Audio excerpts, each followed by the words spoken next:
Hi, I'm Scoreswayze, and today we have a very, very special interview on our hands tonight.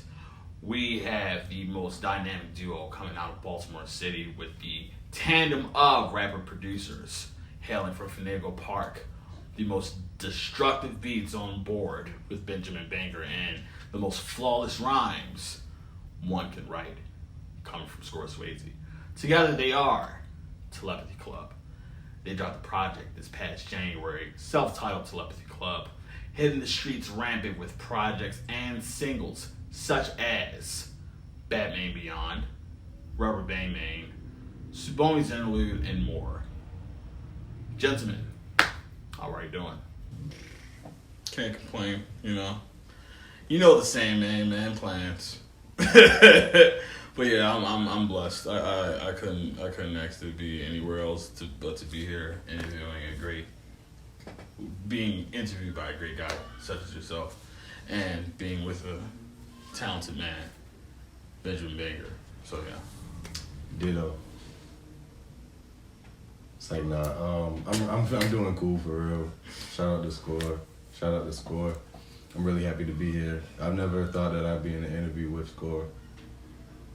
Yeah, me neither. You know, this is really interesting, but let's get it.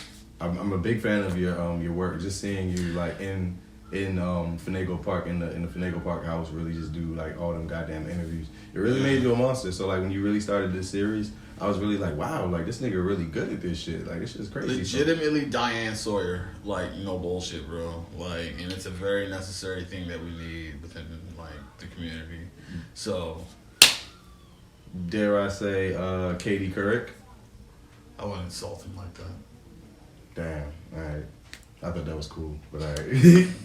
First thing I have to really question on this project, Telepathy Club, the sounds are all over the place in a good way. And that's not just because the production is very diverse, but also you use 3 different engineers for this, from my recent discoveries. How was it doing 3 different like engineers for this project? Should I answer this or should you answer this? We can both. You can start it. I'm not gonna lie. I'm usually like super consistent when it comes to the production. Not production, but like overall like mixing and engineering. Not that I'm doing it my damn self, but like for the project, it's usually just one. Whereas though this just has like 3 different ones. And honestly, the whole point of Telepathy Club isn't necessarily the tale of consistency. It's the tale of consistent inconsistencies.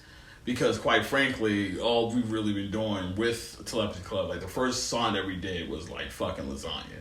And that was before Telepathy Club was even a thing. And we just said it in like the song, like me and Bang got telepathy, blowing and all that stuff. So like for me, it was just more so thinking, hey, granted, we don't really have all this stuff put together, but we can compile all this and still tell the same story. It's a very cool collage. Best way to put it. It's a very cool collage. If we're gonna get super technical about the multiple engineers tip, if you got that ear, you can kind of hear it, but it doesn't take away from anything. Yeah. And even like when we got this shit reviewed by the nigga Dillo. Yeah. He shouts at the Dillo Pillow, doing big numbers lately, by the way. Yeah, shout out, yo. But like everything he said about it, just like as far as like any critiques like sonically or whatever, I was like, I understand. Like, cause it was like exactly. I was like, cause we didn't even have that. I was like, or we didn't have this final mix because we wasn't in that studio. You know what I'm saying? It was like so, yeah. But it was cool though because like how I just said it, everything came together in a very cool collage. And it was beautiful to me. So another thing that I've noticed about Telepathy Club, it's very feature heavy. I know for you, Score, you're pretty much the lone wolf when it comes to like not just projects but studios for that matter. Like you go in alone, you barely record anything, you barely go on live, you don't really show the process, you just show the final like product. So what was it like making a lot of room for people when that's not usually the case for your work? Honestly, I think I've described it in multiple interviews. Telepathy Club is just a love letter to my friends. And you can't really write a love letter to your friends without, featuring your fucking friends. So, like, granted, with the 2 EPs that I dropped before that, which is BNS and TWFNS, there were only like 2 songs with features, or at least 1 song with 2 features altogether. It was more so of like, I'm getting my stuff off, but I still want to have these intricate pieces to the puzzle that is the project of the story that I'm telling. Whereas though this, all the pieces are my friends, and all I'm really doing myself is just giving them a showcase.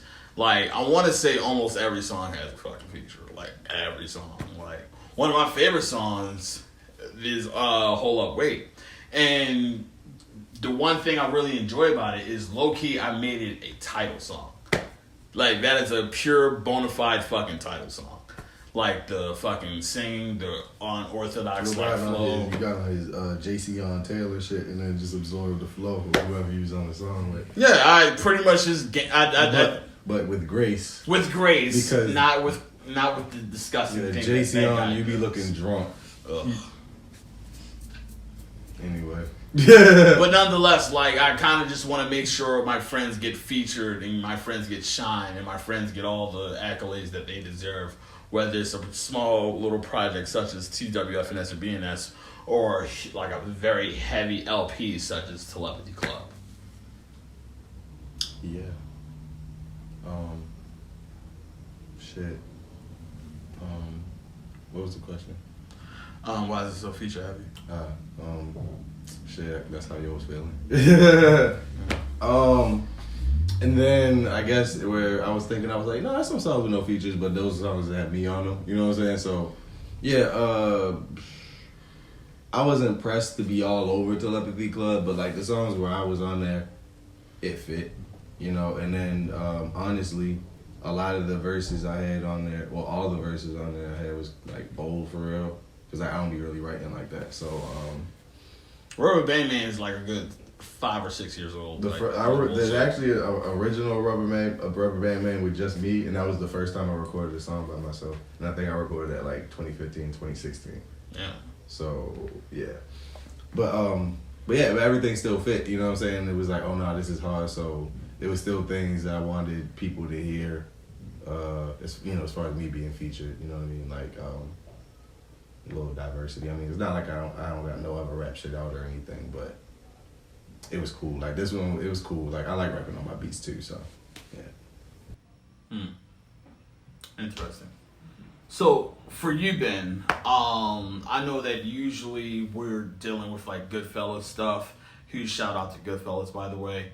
What was it like working within Telepathy Club? Not just with the project, but with one artist and just having that one-on-one connection in regards to how you're producing for this person, what's it going to sound like for the entire project, and overall just working with Scoreswayze in general.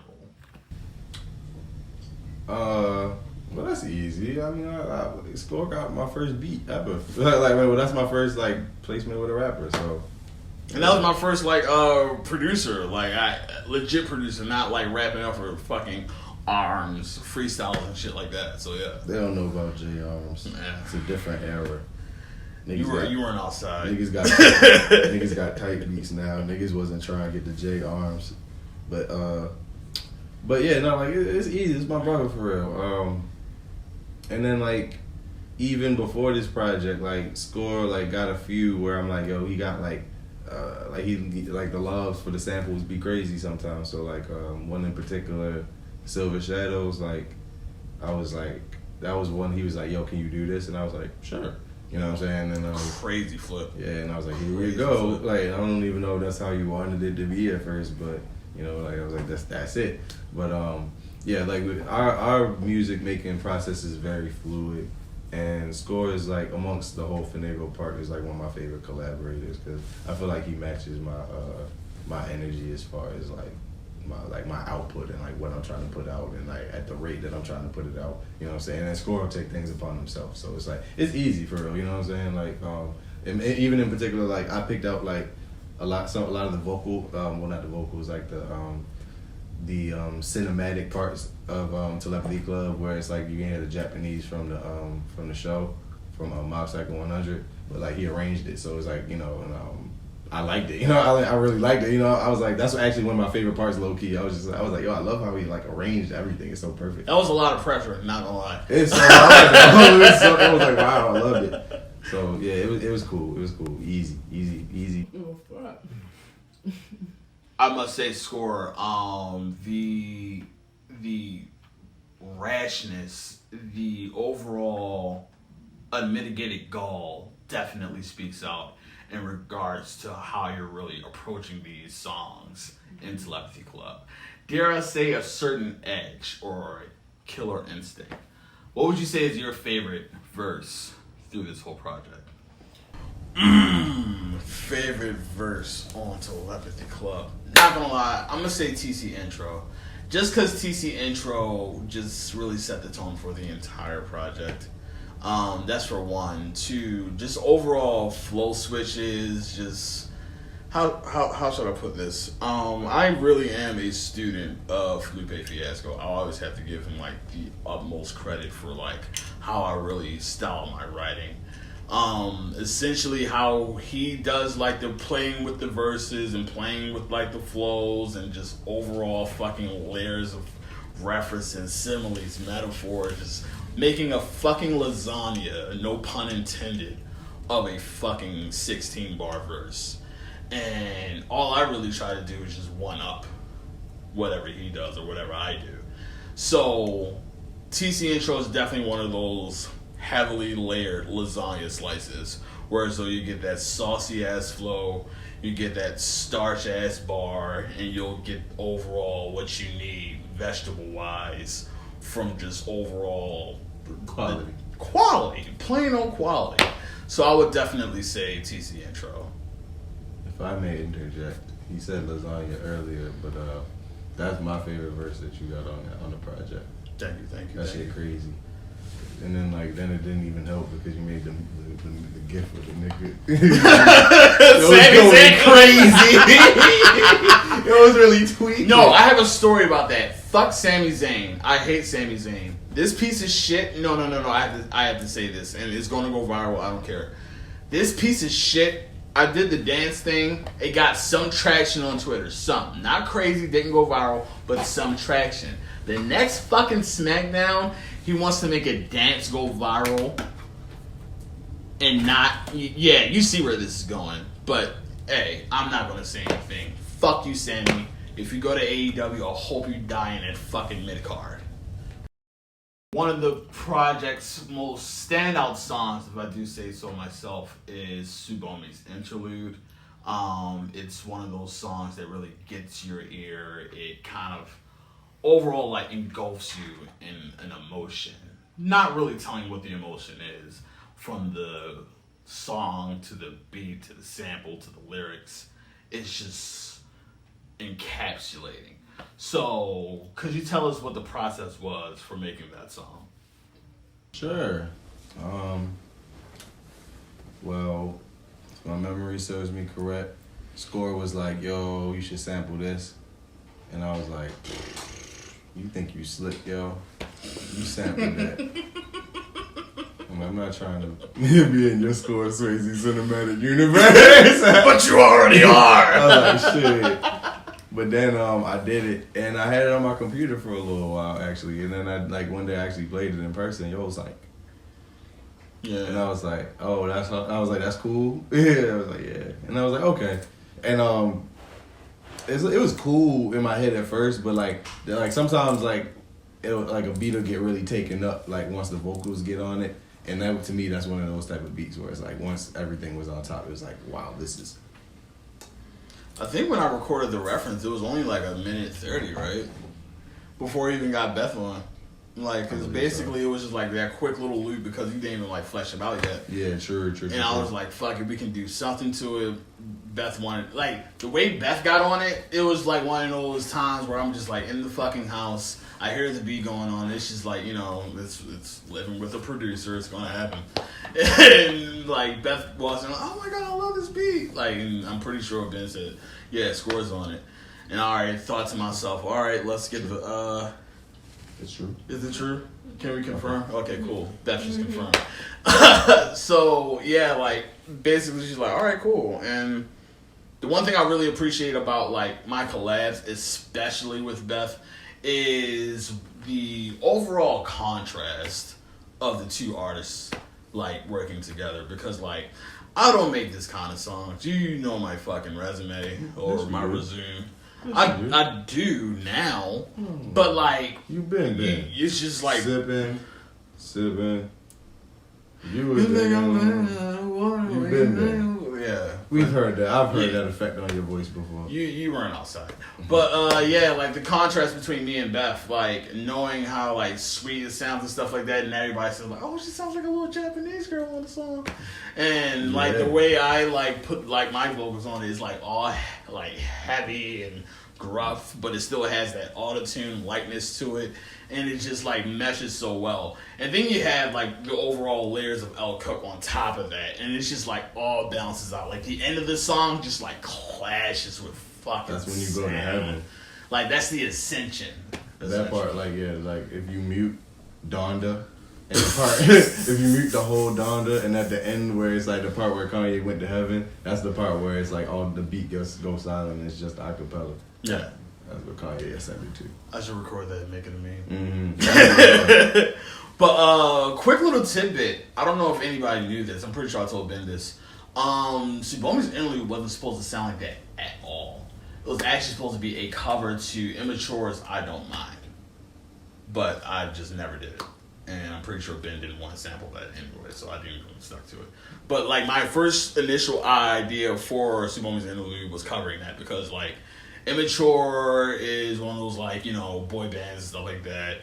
Mob Psycho is based in like middle school, and like you'll really get that like contrast of like the story and the sound and all that through that. But it just didn't work that way. I mean, you know the saying, man plans, God laughs. So, from my understanding, Score, Ben pretty much had creative control for the visuals for this project. Pretty much making it a shared kind of LP, whereas it's not just like, excuse me for the very horrible pun, you're not the whole fucking show here. It's more so everybody else that's the show, and you're just the supporting cast. So if Ben wasn't in control of the creative direction for the videos, what would you pick for the visuals from Telepathy Club?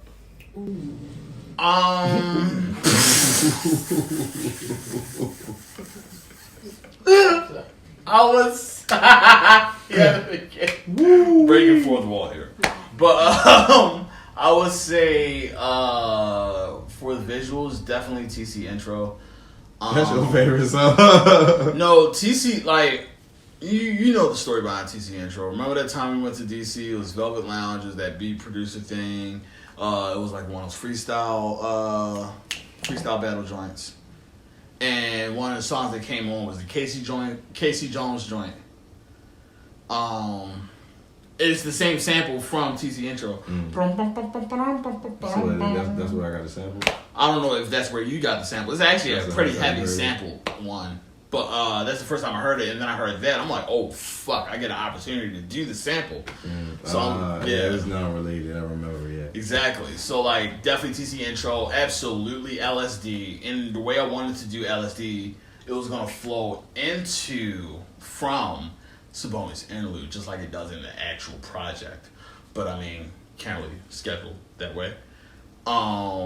Definitely wanted to do Poseidon against Ben's will. I think Ben was down. I think Ben actually wants to do fucking Poseidon. Because niggas thought that was you. Why? I guess all black men just sound the same on songs, huh? No, it's because niggas didn't say featuring, but they didn't assume Telepathy Club was me and you. They just said like, oh, no feature, but. But yeah, I would definitely say TC Intro, LSD, and Poseidon, and Silver Shadows. I had a great idea for Silver Shadows. I got a better idea for Silver Shadows. Fuck you. Hey, dog. So, speaking of Rubber Bang Man, we definitely got the raps out of Benjamin Banger, and then the track after that, which was Poseidon, which is just a total solo from Ben, knocks it out the park. It's a super rage song, if I say so myself. Can we expect any more raps from the Bang himself? Absolutely not. Beth probably got that one right. Hell no. It's like, no, maybe there's a chance. Like, I'm supposed to be working on this. Well, I'm not supposed to. I am working on this shit with Descendant. Me and T2N Talk to Nobody are working on something.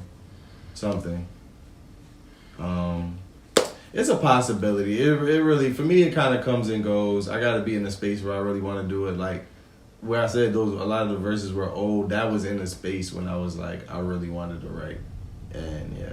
But if anything, you can catch me on Twitch. I'll be freestyling my ass off when I'm drunk.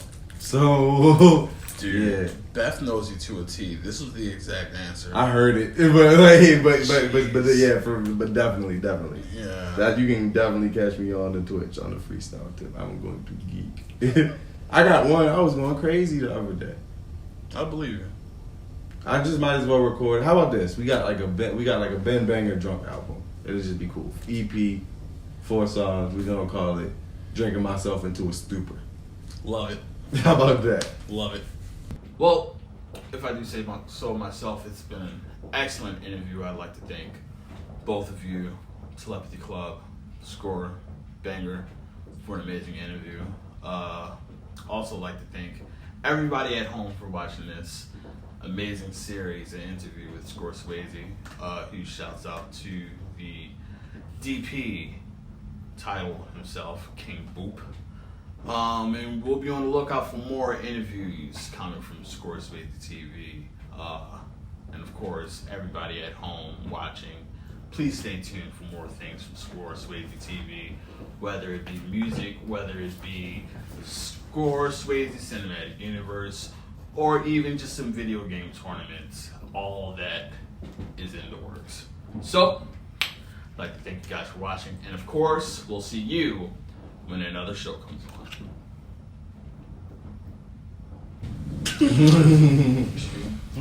Go to your father's house. Go to your